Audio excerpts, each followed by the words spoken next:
Ora, bem-vindos novamente a este nosso evento sobre fundos europeus, uma parceria da Accenture com o ECO. Este segundo painel é dedicado à visão dos gestores. Temos aqui convidados que têm visões complementares e que nos vão dar também motivo seguramente e análise e reflexão para percebermos como é que os fundos europeus, o Plano de Resiliência e o PT 2030, no fundo, os vários instrumentos, podem ou não transformar a economia. Está connosco hoje o Alexandre Fonseca, CEO da Altice Portugal, Ana Paula Marques, CEO da EDP Produção e administradora executiva da EDP, o Gonçalo Moura Martins, CEO do Grupo Mota-Engil, e o Luís Miguel Ribeiro, que é presidente da Associação Empresarial de Portugal, além do Pedro Galhardas, que é Managing Director da Accenture. A todos, muito obrigado pela vossa presença e paciência neste segundo painel, que começa um pouco mais tarde do que o previsto. Enfim, tendo em conta que um dos três eixos fundamentais deste plano de resiliência é mesmo da transição digital, eu não posso deixar de convidar desde já o Alexandre Fonseca a fazer uma primeira análise do que este PRR nos traz e se isto serve para transformar ou não a competitividade da economia portuguesa. Muito bem. Muito bom dia a todos. Obviamente saudar os colegas deste painel também, todos aqueles que estão a assistir, e agradecer ao ECO e à Accenture o convite que me dirigiram. Bem, sobre o PRR, eu antes de falar especificamente sobre o terceiro pilar, o pilar da transformação digital, tenho que fazer também aqui muito rapidamente uma visão, qual é a minha visão pessoal daquilo que é o contexto integral deste plano. E o comentário tem sido genericamente feito, mas eu tenho também que suportá-lo. Este é um plano que nos parece, a nós e a mim em particular, que tem Estado a mais e economia a menos. Este é claramente um primeiro sinal que, com alguma preocupação, nós olhamos para este plano. Obviamente que eu defendo que um plano desta dimensão terá de ter uma dinamização daquilo que é o investimento privado com um ênfase muito superior àquilo que é a dinamização do investimento público. Já ouvimos hoje aqui dizer que o investimento público tem um efeito multiplicador sobre o investimento privado. É um facto, mas sabemos que o motor das economias são as empresas que criam emprego, são as empresas que pagam impostos, são as empresas que dinamizam as exportações e, portanto, este é um conjunto de indicadores que mostram que, de facto, o investimento privado deveria ser, eu diria, muito mais destacado e ter um ênfase muito maior neste plano. Dito isto, e olhando especificamente para a componente da transição digital, obviamente que já falámos aqui hoje de temas que são extremamente importantes, como a capacitação, como a formação, como a qualificação de recursos. Esses são alguns dos programas ou dos planos que estão subjacentes ao programa de transição digital e que nós subscrevemos. Aliás, a Altice Portugal, em 2020, foi provavelmente uma das empresas que em Portugal mais apostou na formação, em horas de formação e investimento em formação e na incorporação de talento. O ano passado, apesar da pandemia, incorporámos mais de 250 jovens na Altice Portugal. Mas não basta olharmos para o plano da transição digital focando na qualificação e na formação e na capacitação em equipamentos, computadores, etc., que é o que surge no plano. Temos que olhar para aquilo que está subjacente, que são as infraestruturas. E, de facto, eu tenho que lamentar que quando olhamos para este plano, ao contrário do que vemos em países como Espanha, França, Itália, já hoje aqui foi visto também o PRR italiano, mas estes países têm, na vertente da transformação digital, um enfoque no investimento em infraestruturas. E esse enfoque no investimento em infraestruturas não acontece a nível nacional do nosso plano. Ou seja, falamos de transição digital para capacitar as pessoas, para qualificar os profissionais, e achamos muito bem, para a geração de talento. Eu diria mesmo, como disse o António Costa e Silva, que eu subscrevo, para mudar hábitos de gestão, mudar os gestores e sermos capazes de ter uma camada de gestão não só mais capaz, mais capacitada, mas com uma visão mais de futuro e de criação de valor. Mas a realidade é que é preciso investimento em infraestruturas. E este nosso plano não olha para essas infraestruturas. Porque quando nós falamos, e bem, que hoje a questão geográfica não é relevante, podemos trabalhar de qualquer lado, estamos a assumir que em qualquer lado há, efetivamente, rede de fibra óptica ou rede 5G. Mas a realidade é que este plano não o prevê. Aliás, foi com surpresa que nós ouvimos dizer que o 5G, ao contrário daquilo que acontece noutros países, não está contemplado no PRR, porque esse é um tema único e exclusivamente de operadores privados. Ora, apesar de Portugal ser provavelmente o país europeu com maior nível de exigência no que toca à cobertura de 5G, com índices de cobertura obrigatórios na atribuição das licenças, que são completamente acima daquilo que é razoável e que se vê noutros países, mas mesmo assim não é 100%. E o Estado não pode esquecer o seu papel social de garantir a universalidade de acesso, a igualdade de circunstâncias para todos os portugueses. E a criação de condições para que a fibra óptica ou a rede 5G chegue a 100% dos portugueses depende efetivamente do investimento também, aqui um investimento público ou um investimento em co-investimento entre o setor público e o setor privado. Porque só assim é que todos os portugueses vão ter acesso. E aquelas franjas, hoje Portugal tem 99,5% de cobertura de 4G sobre a população. É o copo meio cheio. Mas há o copo meio vazio. 0,5% dos portugueses hoje não têm acesso a redes móveis de banda larga.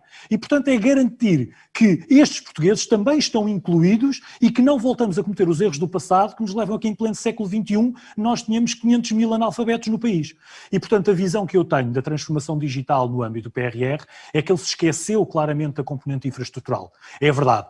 Os operadores de telecomunicações, o setor que vale hoje 3% do PIB, um setor que emprega quase 100 mil profissionais, um setor que investe 1.000 milhões de euros por ano, é verdade que é um setor que tem feito muito por este país, apesar de ter sido muito maltratado, diga-se em bom da verdade, nos últimos tempos, em particular pelo regulador, mas também pelo governo.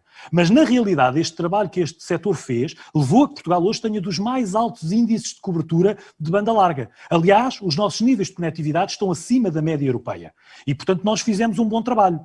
Mas não é possível exigir aos operadores privados que garantam 100% da cobertura da população, porque há franjas da população onde não é económico ou financeiramente rentável fazer esses investimentos para chegar a todo lado. E é aí que, como eu venho a dizer há quase 2 anos a esta parte, o co-investimento entre o setor público e o setor privado, as parcerias para garantir que todos os portugueses estão efetivamente dentro deste fenómeno da inclusão digital é fundamental. E, portanto, esta é a visão que eu tenho, mas que apenas complementava, e para terminar, com uma necessária reforma.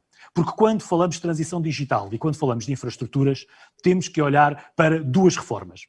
Primeiro, a reforma da lei laboral. Não vale a pena pedir aos negócios e às empresas para se reinventarem, vamos nos transformar, vamos nos reinventar.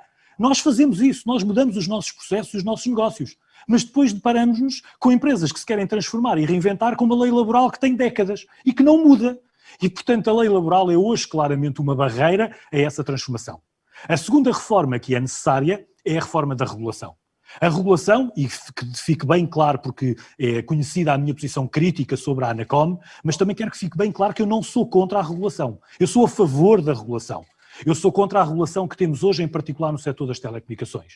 É uma regulação hostil, é uma regulação que ataca o setor, é uma regulação que não cria valor, antes pelo contrário destrói, que ataca um setor produtivo que é importante para o país, para a geração de riqueza, de postos de trabalho e de exportação.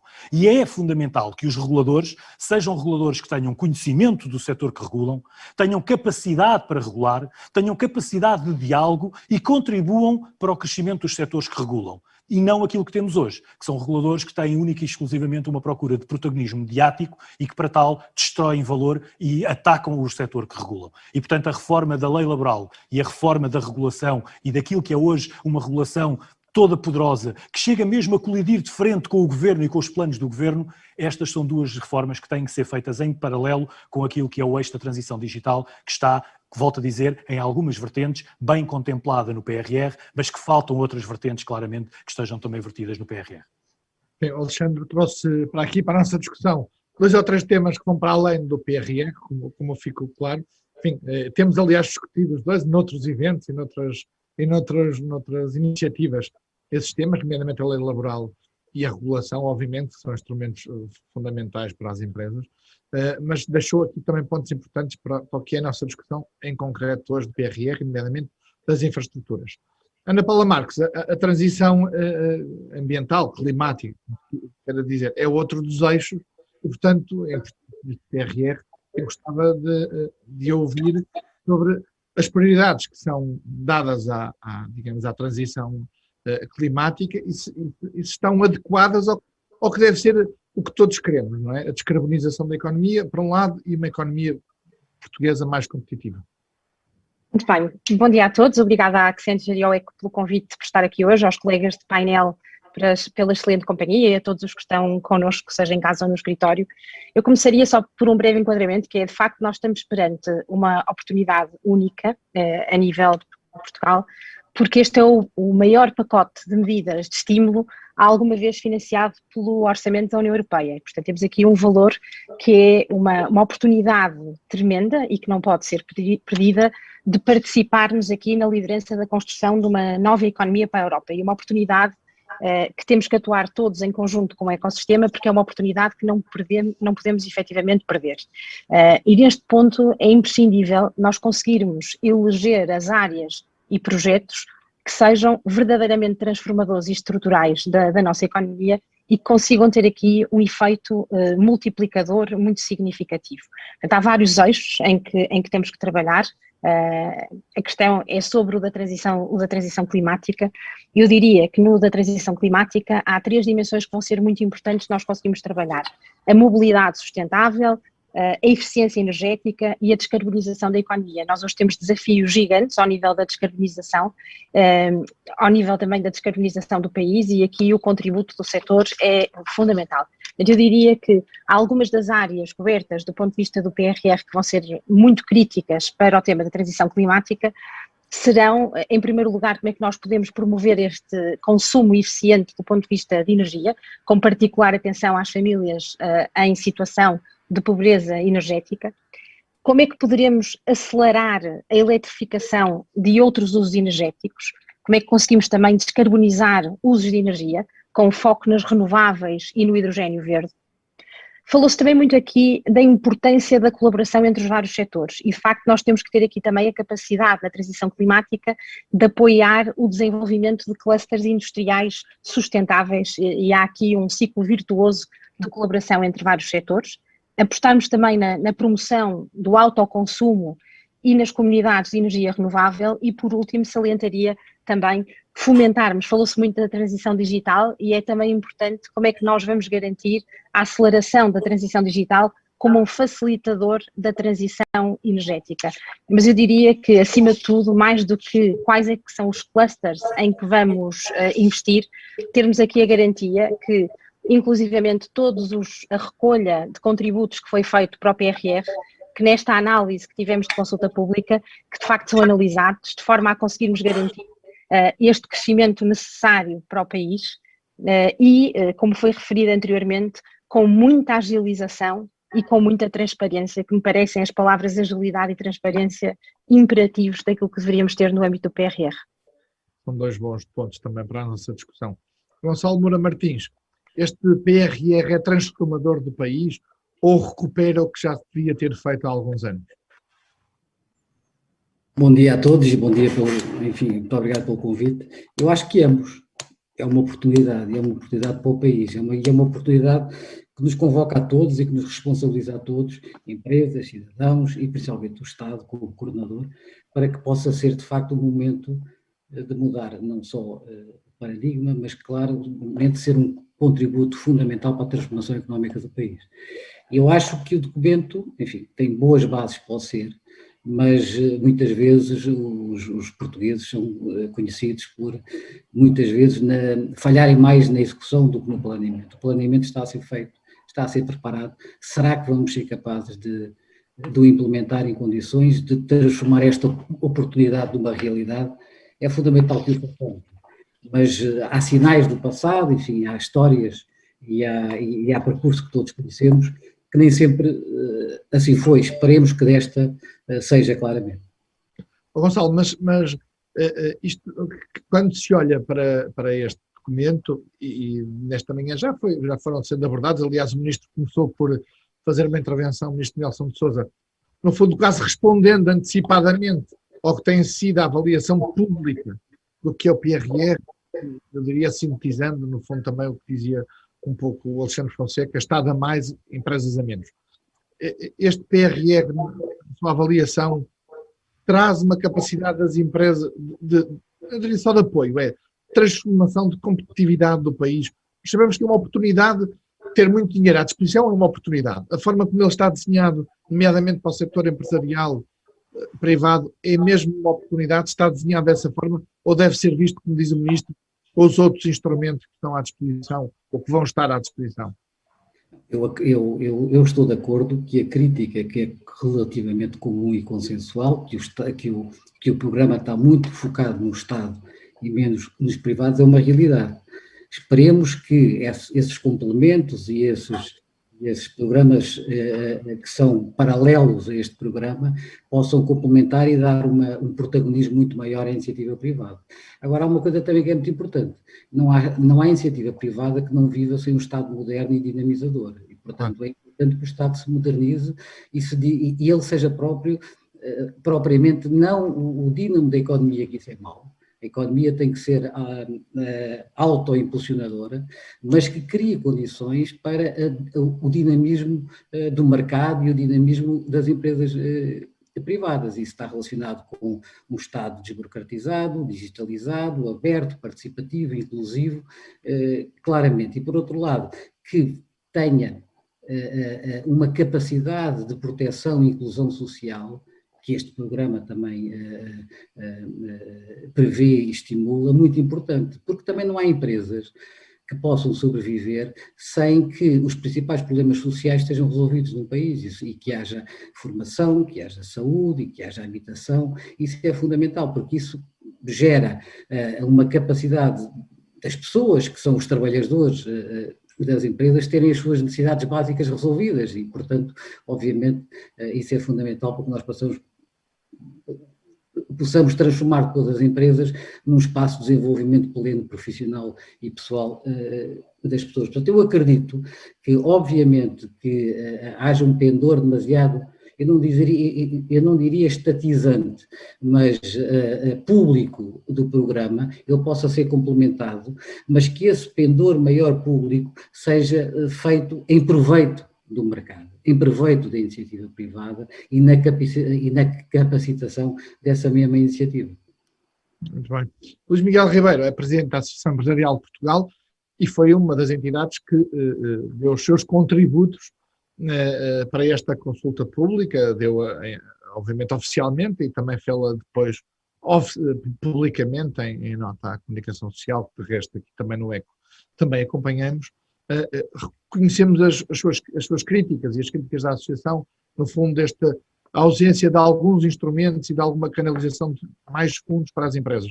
Gostava de o convidar a particularizar e identificar o que é que deveria, apesar de tudo, houve uma consulta pública, ainda há a hipótese de introdução de algumas mudanças neste PRR. O que é que, no seu entendimento, deveria ser, digamos, acrescentado nesta fase?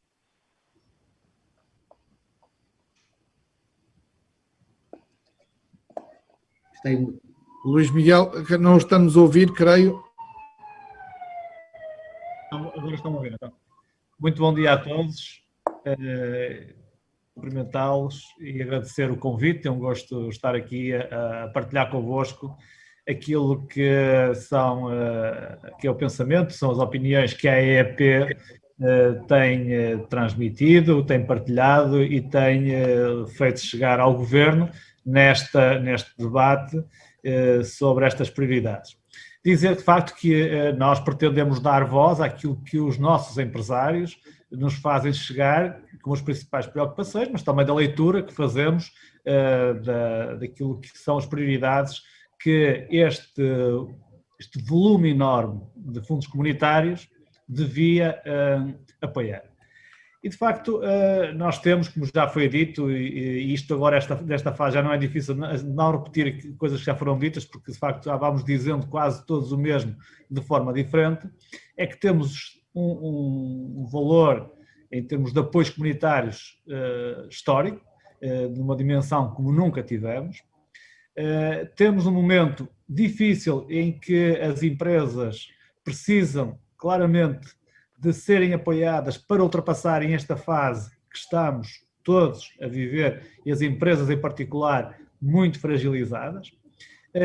E por outro lado, vamos assistindo aqui e as prioridades, ou a repartição destas prioridades, assistimos aqui a uma aposta, na nossa opinião, demasiado forte naquilo que é o setor público e pouco naquilo que deve vir para apoiar as empresas.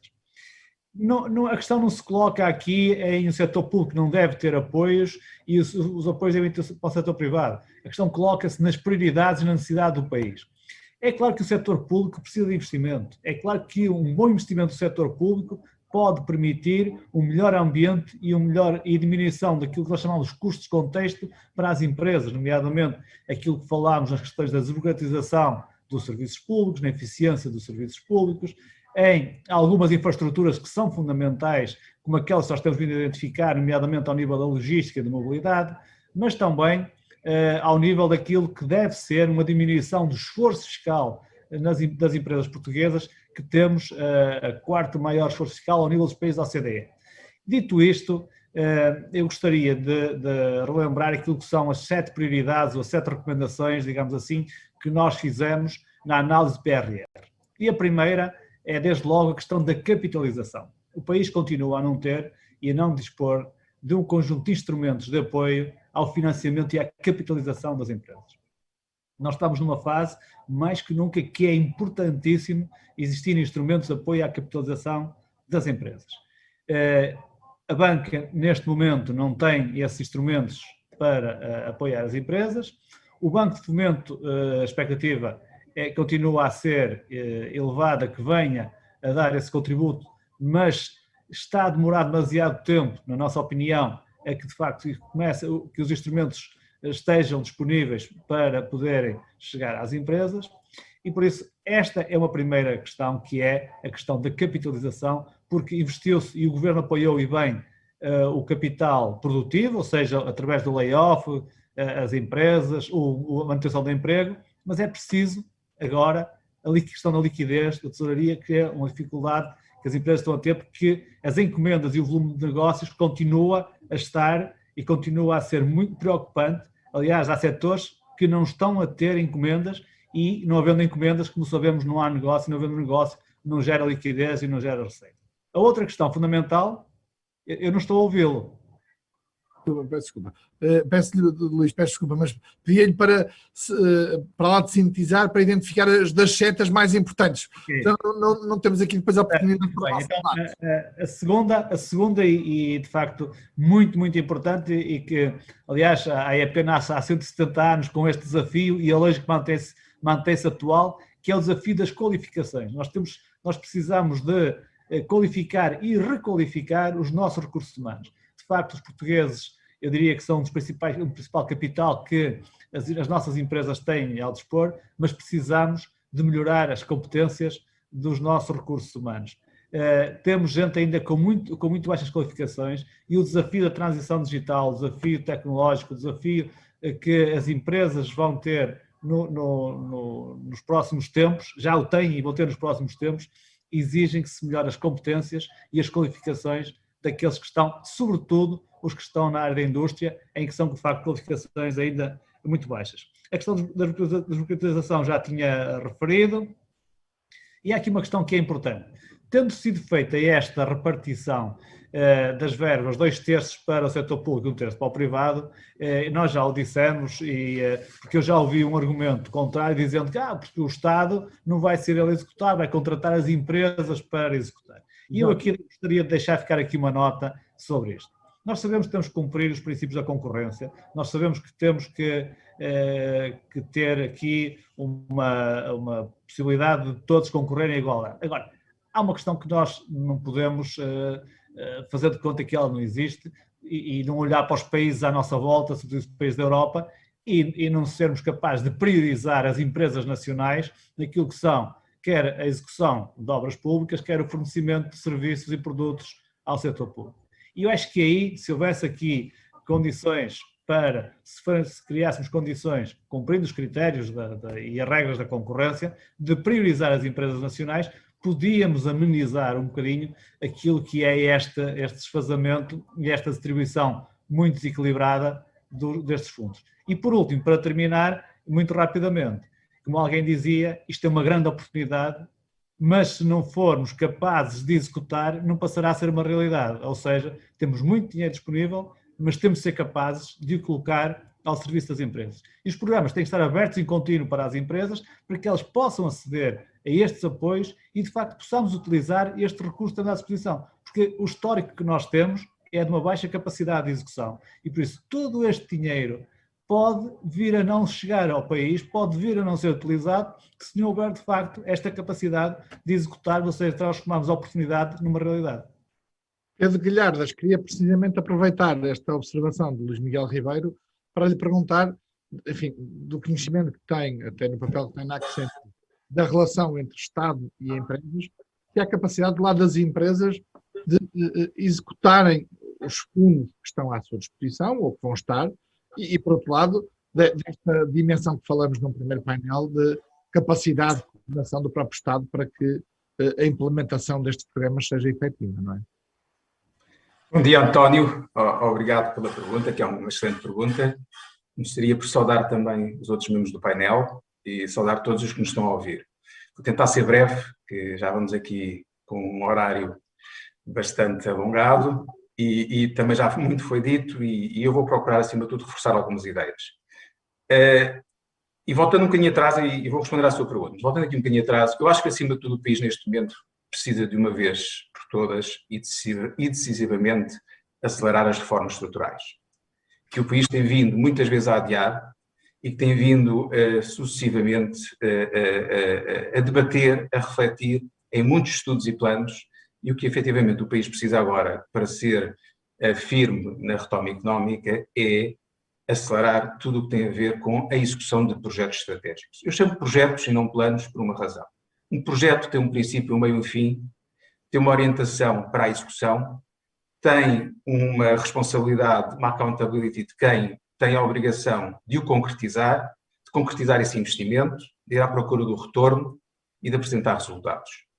E eu acho que é o compromisso do país com uma agenda de projetos estratégicos que, na minha opinião, vai ser decisiva para aquilo que vai ser a retoma económica, para além, evidentemente, de todos os apoios que se possam dar às empresas que neste momento passam por dificuldades, que isso, todos os setores que neste momento necessitam de capital, necessitam de um conjunto de apoios, e isso para mim é uma condição absolutamente necessária. Relativamente à capacidade das empresas de absorver este investimento, é uma oportunidade única para todos, e é uma oportunidade que tem aqui uma característica diferente, se calhar, das oportunidades que nós tivemos no passado. Há muitos fundos para executar, mas eles vão estar disponíveis para todas as economias da Europa. E se nós não formos ágeis, não formos rápidos nessa execução, nós vamos ficar irremediavelmente para trás da Europa. E ao contrário de outros tempos onde recebemos fundos, que recebíamos nós e muitos dos outros países não recebiam, agora há muitos países que vão receber. E há muitas economias na União Europeia que estão atrás de nós, que se forem mais ágeis a executar esses fundos, vão nos deixar para trás. E nós vamos, em vez de convergir, que é tudo aquilo que nós pretendemos, vamos ficar ainda mais atrasados, ainda mais na cauda da Europa. Nessa medida, acho que é fundamental esta relação entre o público e o privado e acho que é, acima de tudo, fundamental executar e a ação. E entre aqui o público e o privado, eu destacaria duas coisas. Por um lado, a modernização da máquina pública, que é fundamental, transparência, agilidade, desburocratização, regras simples, regras transparentes. E aqui há um aspecto que eu acho que é fundamental, que este debate reflete um pouco isso. Não está claro para as pessoas os apoios dos tais 60 mil milhões de euros aproximadamente, como é que eles se articulam todos? Há um PT 2020, há um PT 2030, há um PRR, as pessoas depois naturalmente querem ver resolvidos os seus problemas, remetem para o PRR se calhar coisas que deviam ser remetidas para o PT 2030 ou para o PT 2020, o próprio PT 2020, se formos ver a taxa de execução, tem uma taxa de execução de aproximadamente 50%, que é também preocupante. Se for essa a nossa taxa de execução nos outros mecanismos de apoio, vamos ficar para trás. E há aqui uma clarificação que tem que ser feita, que é fundamental. Por outro lado, do lado das empresas, e para terminar, eu acho que hoje em dia as empresas, eu vejo várias velocidades em Portugal. Há um conjunto de empresas que são das melhores empresas que há no mundo, e como gestor de uma multinacional que já viu empresas de vários países, nós temos empresas em Portugal que não ficam nada atrás de outras empresas de topo de qualquer economia mais avançada, e temos aqui ilustres membros do painel que representam essas empresas, mas há também um tecido empresarial muito vasto, que é a base da nossa economia de PMEs, onde há excelentes empresas, sem dúvida alguma, mas há muitas empresas que precisam de melhorar, de se transformar. E eu acho que o grande desafio aqui vai ser como é que nós vamos montar modelos de negócio, ecossistemas de colaboração, que permitam que estes fundos façam chegar o investimento a todas as empresas, às grandes, às médias e às pequenas. E eu acho que é nas médias e nas pequenas que eu vejo o maior desafio. Eu vou dar só um exemplo, a transição digital. O digital é uma palavra que se ouve falar há muito tempo. Mas se fizermos uma análise do que é que foi a transformação digital do nosso país nos últimos anos, ainda há muitas assimetrias e ainda há muitos atrasos. A Accenture fez recentemente um estudo onde demonstrava que 70% do valor do digital não estava nas empresas digitais nativas, não estava no chamado e-commerce e naquilo que muitas vezes as pessoas encaram como digital. 60% a 70% do valor digital estava na transformação dos negócios e muitas vezes na transformação das empresas que já existiu no passado e que se estão a transformar. Aliás, nos Estados Unidos, hoje em dia, é muito disso que se fala. É a transformação das grandes empresas, da chamada economia analógica. Essa transformação digital vai ser o grande boom daquilo que vai ser o crescimento económico dos Estados Unidos nos próximos anos. Muito bem, muito obrigado, Pedro. Alexandre Fonseca, regressa a si para desenvolver o tema em particular do 5G. Enfim, foi de passagem na sua primeira intervenção. Estamos a falar de transição digital, obviamente, a infraestrutura, como disse, se calhar menos do que deveria. Gostaria de que particularizasse no estado da arte sobre o 5G, sobre o que é que podemos esperar nos próximos 2, 3, 4 anos, nessa infraestrutura que é tão decisiva para a competitividade do país. Bem, a questão do 5G é publicamente conhecida, não só a posição da Altice Portugal, mas mais, é conhecida a posição de consultoras internacionais, bancos de investimento, fabricantes de tecnologia, atuais e até passados membros do atual governo. Toda a gente tem sido unânime em criticar aquilo que tem sido a liderança deste dossiê por parte do nosso regulador setorial, que tem sido claramente o maior obstáculo ao desenvolvimento do 5G em Portugal. Eu ainda recentemente falava com um conjunto de investidores estrangeiros que contactaram a Altice também para avaliar o potencial de se fixarem num país como Portugal, e a primeira pergunta que fizeram foi: mas Portugal é um dos poucos países europeus, são 3 na realidade, em que ainda não há 5G comercial. Como é que isto é possível? Porque é que isto acontece? E, portanto, isto é um fenómeno também, é um fator de atratividade para atrair o investimento estrangeiro. O investimento estrangeiro quer infraestruturas de qualidade do ponto de vista de conectividade, mas quer também previsibilidade e estabilidade. Todos nós, enquanto gestores, 2 critérios fundamentais quando fazemos investimento é previsibilidade e estabilidade. E hoje, no que toca ao ambiente do setor das telecomunicações e em particular no 5G, não temos nenhuma nem outra. Não temos previsibilidade porque o regulador setorial nos últimos anos destruiu dezenas de milhões de euros, é importante que se diga isto, dezenas de milhões de euros de investimento que estava previsto para Portugal através da destruição de valor daquilo que foram alterações unilaterais de regras do mercado que levaram efetivamente a essa perca de valor. Depois temos efetivamente um 5G que tem vindo a ser sucessivamente atrasado, ultimamente sob o pretexto da pandemia. Portugal estava atrasado no início de 2020 no que toca ao 5G, vamos ser realistas. E portanto a pandemia não foi mais do que uma boa desculpa para este atraso de Portugal no 5G. E portanto essa é a realidade. Portugal não tem, à data de hoje não sabemos quando é que o 5G vai ser uma realidade.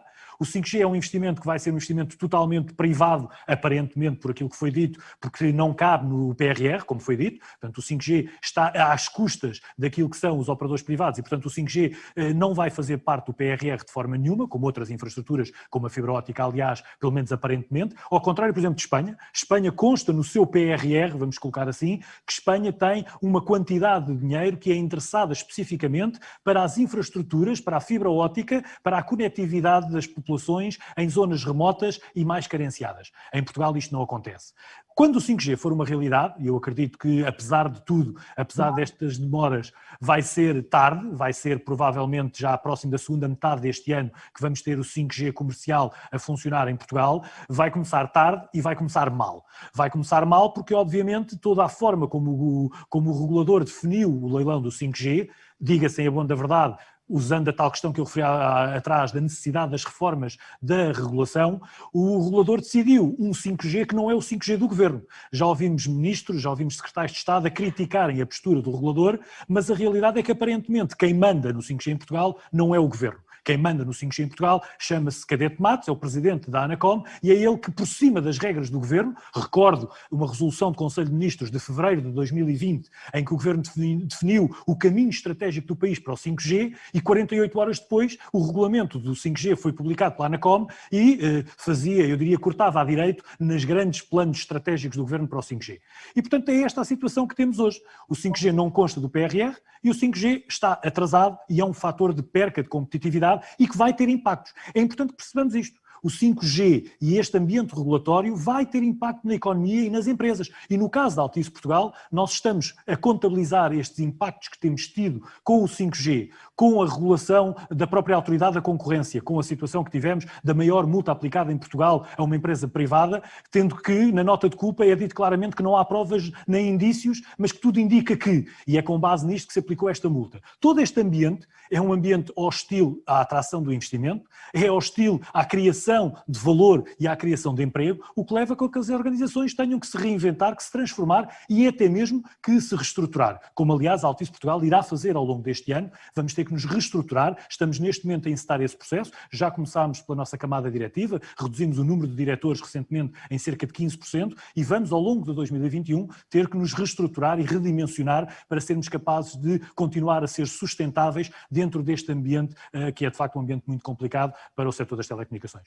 Alexandre, mas tendo em conta esse quadro, obviamente que há uma necessidade de capacidade, como dizia, de reestruturação das empresas, mas as empresas, elas próprias, independentemente do caso particular do 5G, que de facto é um caso muito particular e até não estando no PRR, mas é suficientemente importante para esta discussão, como é óbvio, mas as empresas portuguesas estão, elas próprias, organizadas de forma a aproveitarem o que é esta oportunidade dos fundos que aí vêm?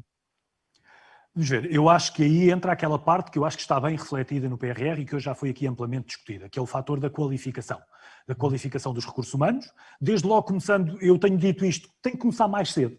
Nós hoje falamos da requalificação dos recursos humanos que estão em idade ativa e falamos da capacitação e da inclusão digital da população. Mas tem que começar com uma reforma da educação.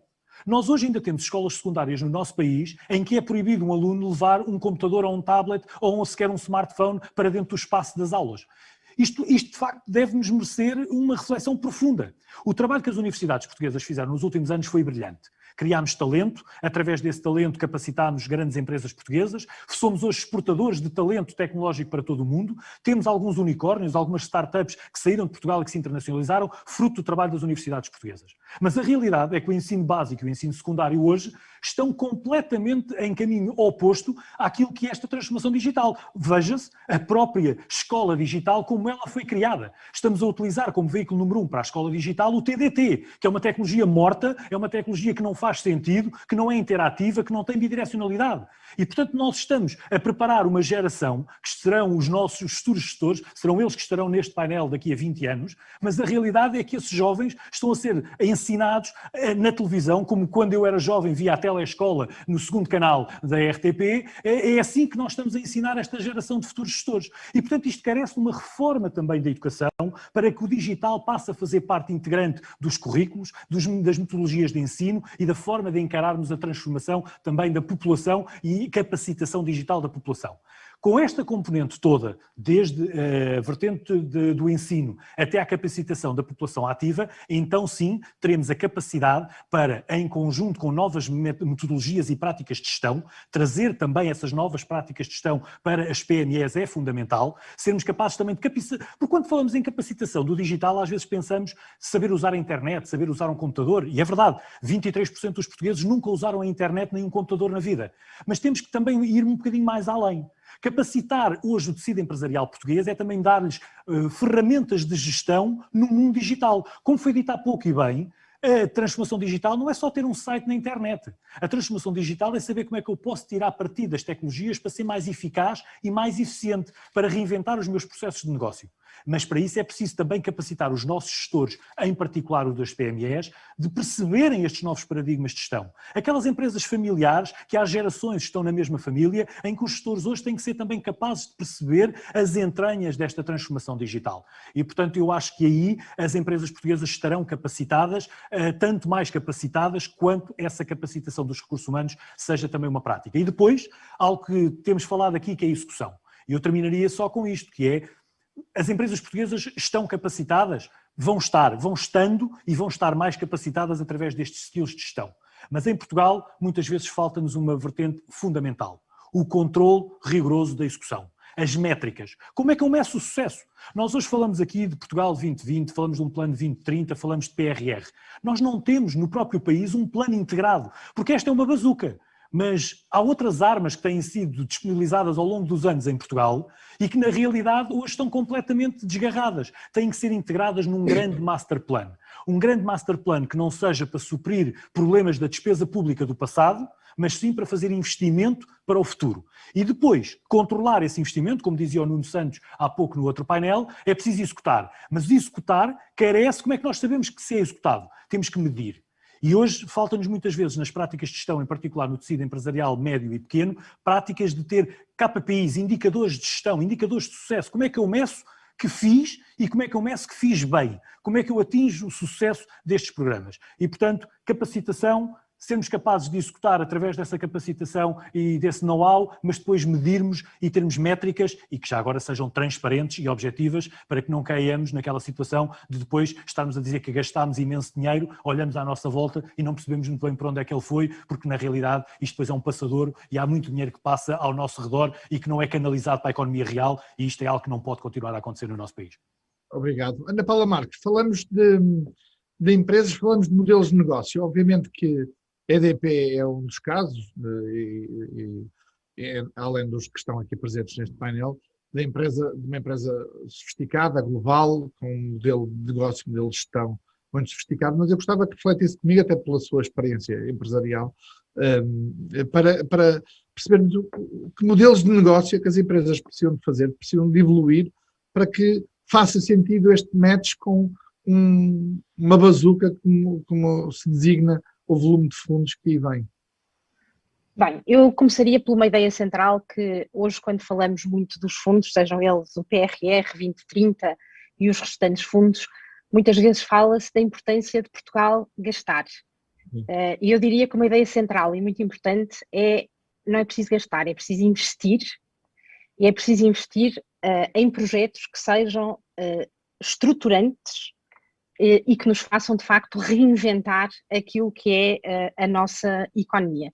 Nós não podemos continuar a replicar modelos de aplicação de fundos que tivemos nas últimas 4 décadas e que, na verdade, não tivemos a capacidade de inverter a trajetória do país. E, portanto, há aqui uma oportunidade única. Eu ouvi no painel anterior e achei muito interessante a responsabilidade que temos todos em conjunto de construir um ecossistema entre setor privado, setor público, mundo académico, científico e empresarial que esteja enfocado em fazer este momento de transformação. E, portanto, os próprios modelos que vamos ter que fazer são modelos de funcionamento muito mais em rede e em ecossistema e em colaboração multissetorial que nos permita capturar esta oportunidade e investir estes fundos da forma correta, que é em alteração estrutural da nossa economia e não em alterações conjunturais.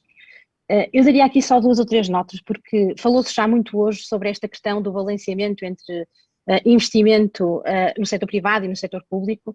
Há sem dúvida nenhuma um certo desbalanceamento do ponto de vista do PRR, ainda não conhecemos a sua versão final, queremos acreditar que os vários contributos serão incorporados, mas salientava outro indicador que é possível decantar do PRR, que me parece importante, que é qual é a previsão do PRR em investimento na inovação e na investigação e desenvolvimento.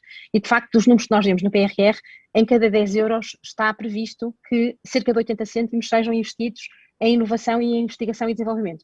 E se nós acreditarmos que o tema da inovação é um imperativo para a resiliência e para a competitividade económica, é fundamental que haja um canalizar maior de fundos para estas vertentes. Também se falou muito hoje aqui na importância da formação e, na verdade, em cada 10 euros do PRR, 25 cêntimos são alocados à formação. Portanto, também deveríamos fazer uma reflexão profunda se é suficiente para o upskilling e reskilling que temos que fazer da nossa população, não só em competências digitais, mas em muitas outras.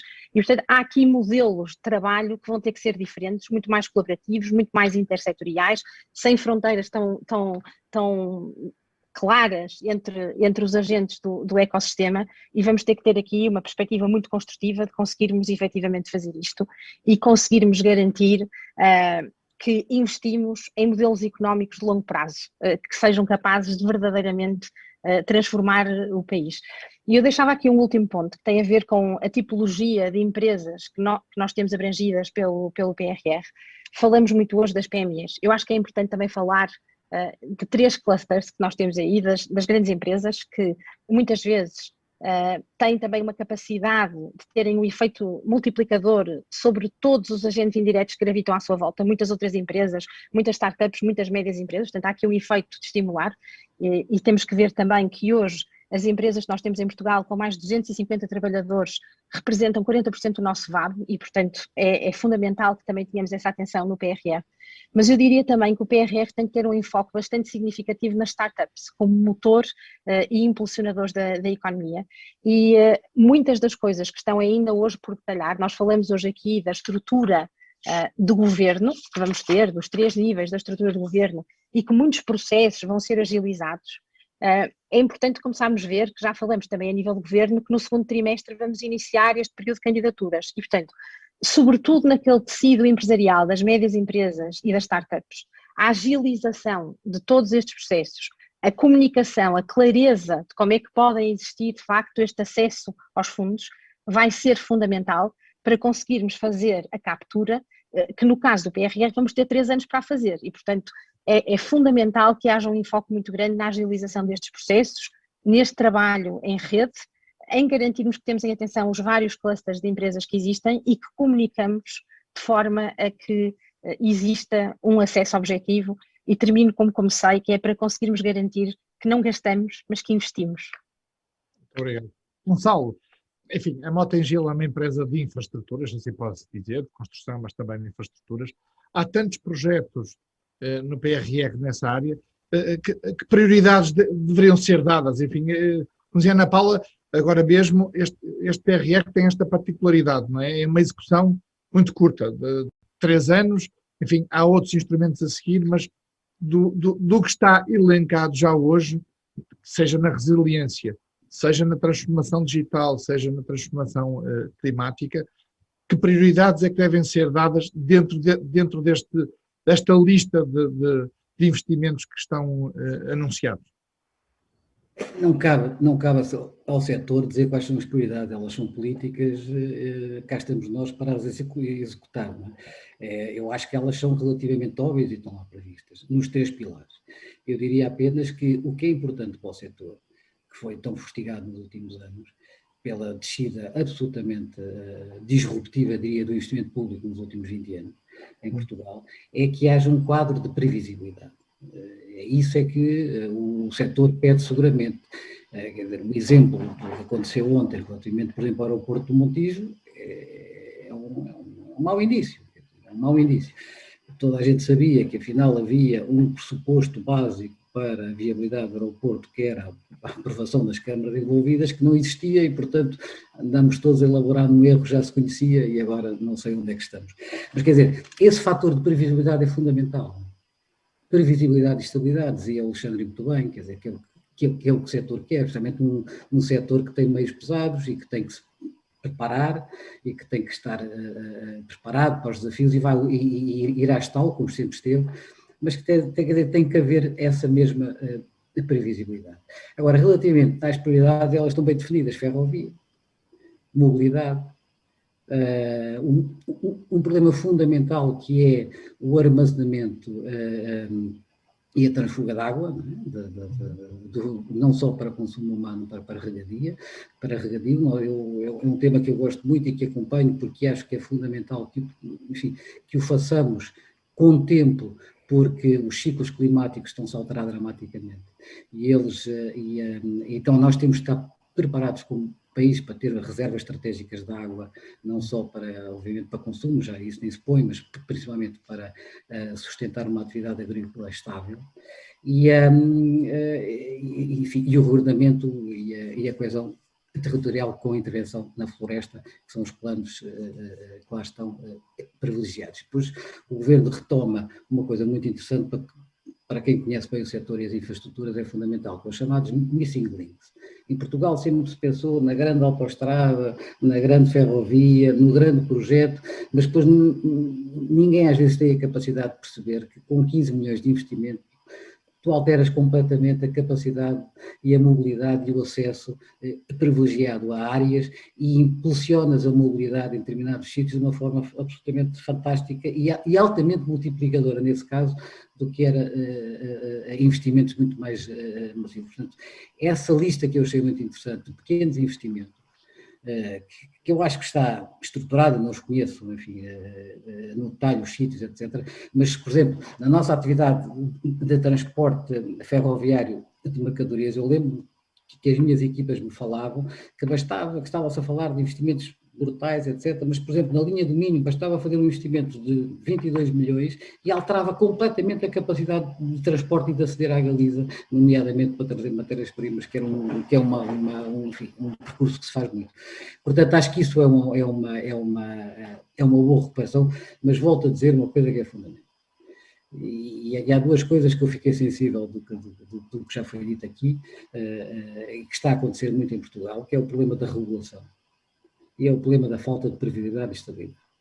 Existe neste momento uma prática agressiva por parte dos reguladores. Existe e nós temos negócios regulados, começa a haver eu diria, um trend absolutamente errado, que é que a boa regulação é aquela que é hostil às empresas que operam no setor, quando é precisamente o contrário. O regulador tem a obrigação de criar condições de desenvolvimento dos negócios e dos principais players desse mesmo negócio. Ele tem a obrigação de criar sustentabilidade nas empresas que atuam nesse setor e do próprio setor, porque essa é que é a obrigação do regulador. E o que a gente às vezes... Concorrência. E garantir concorrência. Claro que sim, eu estou mais ligado, a minha experiência de regulação é mais ligada em que o cliente é público, portanto estou a falar, por exemplo, na área dos resíduos, na área das águas, mas há outros.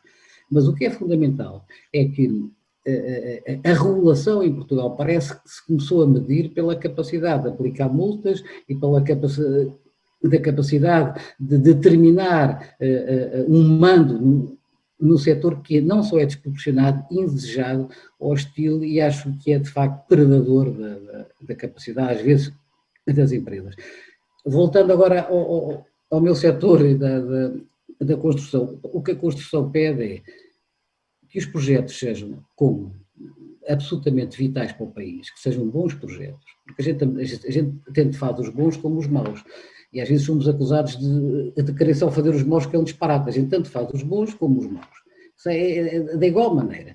Agora, não nos cabe a nós escolher nem os bons nem os maus. Nós não somos responsáveis pela escolha dos bons, nem somos responsáveis pela escolha dos maus. Agora, o que pensamos, e temos opinião muitas vezes, é que gostaríamos que todos estes investimentos que são pensados sejam bons, seja a capacitação do país, seja a criação de capital fixo. Tantas críticas que se fez à quantidade de estradas que nós temos e que se fez no passado, e algumas se calhar fizeram excesso, agora eu não vou entrar nessa discussão, mas alguém acredita ou pensa que, por exemplo, o boom do turismo que aconteceu nos últimos anos teria sido possível sem a fantástica mobilidade de autoestradas em Portugal? Nunca. E, portanto, essa criação de capital fixo, essa infraestruturação do país é fundamental para o desenvolvimento económico. E, portanto, o que o setor pede, e agora falo aqui em nome do setor, embora não esteja habilitado para tal, mas como responsável da maior empresa, eu diria que o que pede é previsibilidade. Digam o que vão fazer, quando vão fazer, e que isso de facto aconteça, porque o setor cá está para responder. Agora, o que o setor não pode dizer é que ia-se começar um aeroporto há 2 anos e ainda não começou. E ninguém neste momento sabe quando é que vai começar. O aeroporto é um mau exemplo, desculpe lá, como veio ontem na conversa e nas notícias, eu estou aqui a falar e não tenho a informação toda, mas enfim, é um setor, é um exemplo do que às vezes a imprevisibilidade ou a falta dela, de previsibilidade, é tão perniciosa para o setor e para essa capacidade de fazer e de fazer acontecer. Muito bem. Luís Miguel Ribeiro, o Gonçalo acaba de falar no que são projetos bons. Como é que a AEP vai avaliar, tendo em conta até que não há avaliação de custo-benefício de nenhum projeto, não se conhecem, nem de avaliação de impacto económico que possamos validar, como é que a AEP vai avaliar o que vai o que pode ser o sucesso de um PRR na transformação da competitividade da economia portuguesa? Nós sabemos, e sobre isso não temos dúvidas, mas eu gostaria de só dizer o seguinte: nós estamos aqui perante três dos melhores exemplos empresariais que temos em Portugal. Eu acho que é importante que façamos a nossa reflexão daquilo que são os mais de 99% das empresas para as quais este PRR e o Portugal 2030 e o Portugal 2020 são de facto vitais e importantes, sendo certo que estas empresas são o nosso melhor exemplo, são o nosso cartão de visita, também elas estimulam muito, elas estimulam muitos outros negócios e permitem que muitas outras empresas possam, em torno daquilo que é a atividade das empresas, atuar. Mas o problema é que nós temos depois a outra realidade. E como é que nós podemos e como é que nós devemos medir depois o sucesso da aplicação do PRR?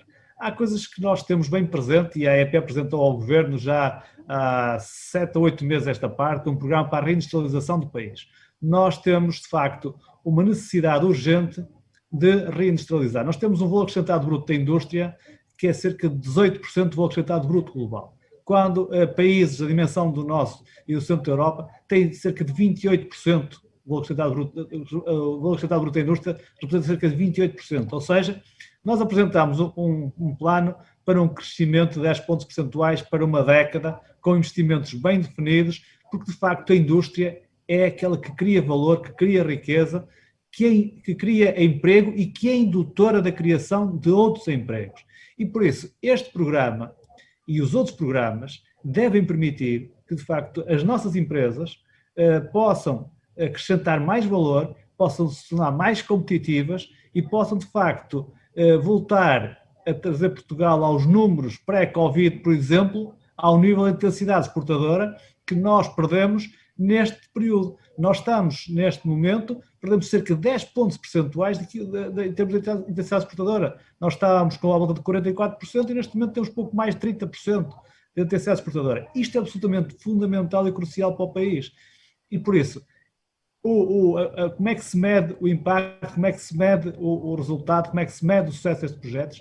É de facto que a aplicação destas verbas permitam um melhor ambiente para as empresas funcionarem, mais criação de empresa, mais criação de riqueza, porque há uma coisa que nós não podemos ter dúvidas, que o Estado só pode ter políticas sociais ou pode ter boas políticas sociais se tiver um bom ambiente económico, se as empresas tiverem uma boa atividade empresarial, que possam pagar os seus impostos, porque a melhor forma de apoiar e o melhor apoio social que temos é o emprego.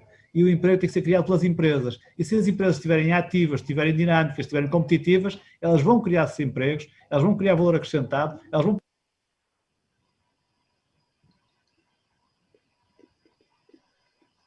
Creio que o deixei de ouvir. Não estamos a ouvir, creio eu. Está a ouvir-nos?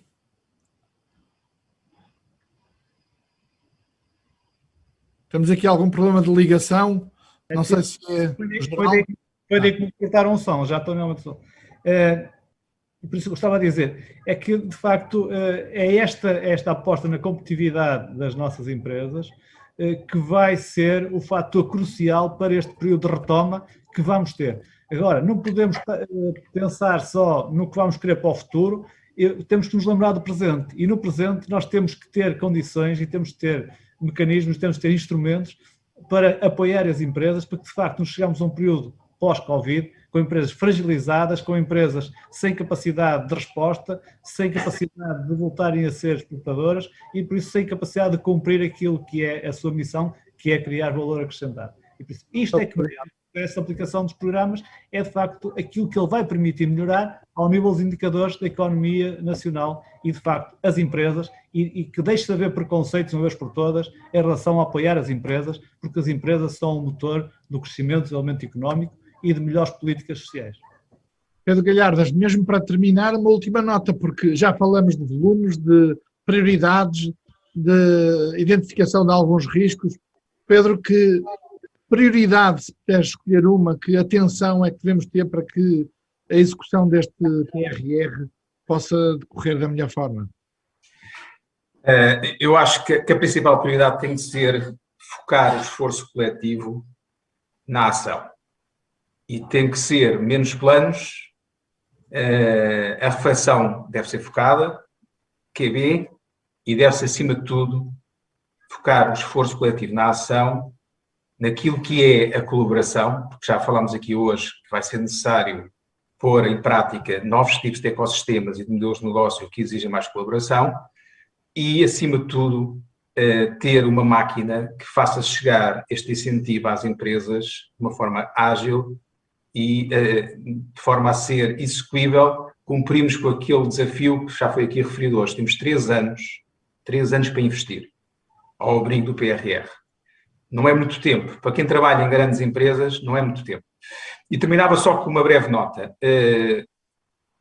Nós, na Accenture, desde, sensivelmente, o verão, que andamos a seguir de uma forma mais atenta o tema do PRR e o tema dos incentivos comunitários da União Europeia. É com muita satisfação que temos agora, neste momento, este pico nos mídia e que vemos este debate a vir para a ordem do dia. Porquê? Porque, efetivamente, as duas grandes preocupações que o país tem neste momento são, por um lado, a saúde e, por outro lado, a economia. E, não entrando aqui em detalhes relativamente ao tema da saúde, uma coisa nós temos visto. Há um ano que andamos a debater de uma forma exaustiva e os mídias têm sido incansáveis e feito um excelente trabalho, o tema da saúde. E temos tido capacidade de obter resultados com isso e de corrigir trajetórias. Aquilo que eu gostaria de ver era, no próximo ano, uma intensidade idêntica no debate sobre os temas da economia e sobre a retoma económica.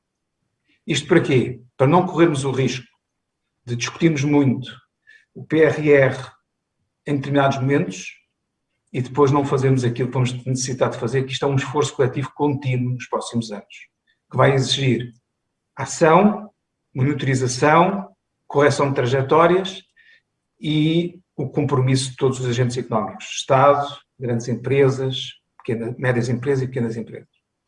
Muito bem. E era esta a minha nota final. Muito obrigado, Alexandre Fonseca, Ana Paula Marques, Gonçalo Moura Martins e Luís Miguel Ribeiro pela vossa participação e ao Pedro, obviamente, neste segundo painel neste nosso evento. Acho que foi muito enriquecedor e com a identificação sem ambiguidades e de forma muito transparente também, muito clara do que são as oportunidades, mas também do que são as fragilidades deste PRR e do que teremos pela frente. Vamos então encerrar esta nossa conferência dentro de breves instantes com a intervenção de Domingo Miron, que é Chief Risk Officer da Accenture. A todos, muito obrigado mais uma vez.